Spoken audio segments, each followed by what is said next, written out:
Hi everyone. ఈరోజు ఈ వీడియోలో రైతు భరోసాకి ఎలా దరఖాస్తు చేసుకోవాలో తెలుసుకుందాం.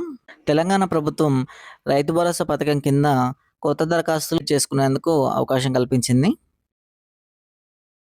ఫిబ్రవరి 28, 2026 వరకు కొత్తగా భూమి పట్టాదారు పాస్‌బుక్ వచ్చిన వారంతా రైతు భరోసాకు దరఖాస్తు చేసుకోవచ్చు. అలాగే గతంలో భూమి పట్టాదారు పాస్‌బుక్ వచ్చి ఉండి రైతు భరోసాకు దరఖాస్తు చేసుకోని వారు కూడా ఇప్పుడు దరఖాస్తు చేసుకోవచ్చు. గతంలో రైతు భరోసా డబ్బులు పడుతున్న వారు మళ్ళీ దరఖాస్తు చేసుకోవాల్సిన అవసరం లేదు. ఇంతకుముందుకు రైతు భరోసా డబ్బులు పడి ఉండి అదే పాస్‌బుక్‌లో కొత్తగా భూమి యాడ్ అయినట్లయితే మళ్ళీ దరఖాస్తు చేసుకోవాల్సిన అవసరం లేదు.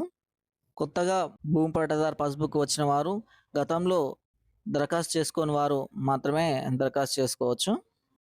ఈ రైతు భరోసాకు దరఖాస్తు చేసుకున్నందుకు కావాల్సిన పత్రాలు: రైతు భరోసా అప్లికేషన్ ఫారం, పట్టాదారు పాస్‌బుక్ కాపీ, ఆధార్ కార్డ్ మరియు బ్యాంక్ అకౌంట్ బుక్ మొదటి పేజీ లేదా క్యాన్సిల్ చెక్.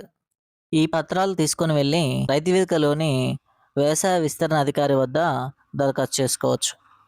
ఈ రైతు భరోసా దరఖాస్తు చేసుకునేందుకు చివరి తేదీ 25 మార్చి 2026. అర్హులైన రైతులు చివరి తేదీకి ముందే దరఖాస్తు చేసుకోండి. ఇలాంటి మరిన్ని లేటెస్ట్ అగ్రికల్చర్ అప్డేట్స్ కోసం మా ఛానల్ని లైక్ చేయండి, షేర్ చేయండి, సబ్స్క్రైబ్ చేసుకోండి.